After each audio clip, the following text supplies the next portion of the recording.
Hello everyone, welcome to Homeopathy TSKM channel.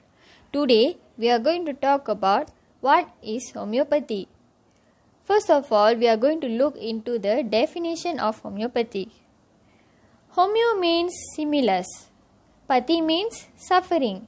It means similar suffering. Homeopathy follows a major principle which is similia similibus curantur, which is also known as likes cure likes. This principle was first introduced by Hippocrates, but then Dr. Samuel Hahnemann introduced it into homeopathy. Now, we are going to talk about the founder of homeopathy. Founder of homeopathy is Dr. Christian Friedrich Samuel Hahnemann.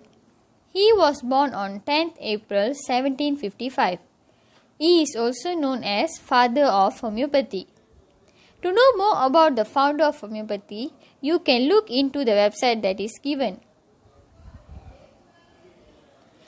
Now, we are going to look into the history of homeopathy. First of all, Dr. Samuel Hahnemann was a great German doctor. He was dissatisfied with the treatments that were being used and he quit his job and started to translate medical books. In 1790, during translating Calendmetria Medica, he discovered that cinchona bark cures intermittent fever of malaria.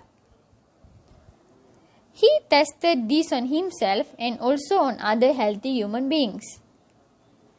They experienced the symptoms of malarial fever and the symptoms disappeared once stopped taking. They also tried with other medicine and they also worked in the same way. In conclusion, we can tell that medicines will be able to cure diseases because they can produce similar disease in healthy individuals. Do you all know when is the birth of homeopathy? Birth of homeopathy is on 1796. Now we are going to look into the principles of homeopathy. There are total 7 principles of homeopathy. First is law of similus.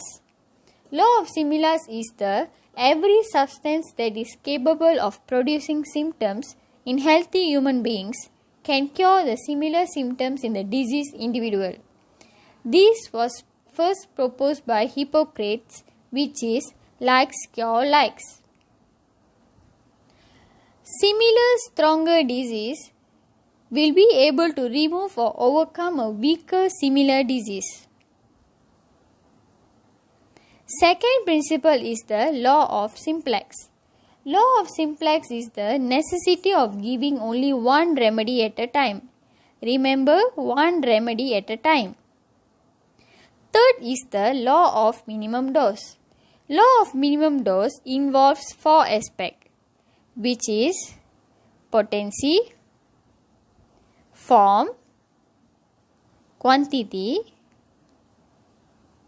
and repetition. Fourth principle is the doctrine of drug dynamization. Dynamization is a process where the crude state of medicine is awakened and developed. Fifth principle is the doctrine of drug proving. Drug proving is a process which is done to investigate the curing power of medicine in a disease.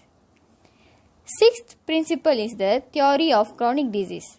Theory of chronic disease involves miasm, which are psychotic, syphilis, and sora. The last principle is theory of vital force.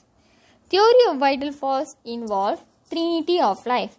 Trinity of life is known as 3 elements, which is vital force, mind, and body. Now, we are going to look into the sources of homeopathic medicine. There are in total 6 sources of homeopathic medicine, which are plants, animals, minerals, sarcodes, nosodes, and imponderabilia. Plants is the whole plants can be taken or the roots, stems, leaves, barks, or flowers. Under animal sources, the whole animal is taken, or the secretion, or the different parts of the animals. Under mineral kingdom, they are non-metals, metals, organic compound, inorganic compound, organic acids and inorganic acids. Under sarcodes, it is obtained from a healthy endocrine glands, normal secretion from an animal or living human. Examples are healthy tissues or glands, healthy secretions or extracts. Under noosodes, noosodes is the treatment of disease from the product of the same disease. Examples are from the humans, animals and plants. Imponderabilia is the medicines made from energy either from the natural or artificial sources. Examples are moon ray, X-ray, gamma ray and solar energy. These are all under the introduction of homeopathy. Thank you and hope to see you all in the next video. Don't forget to subscribe to Homeopathy TSKM channel.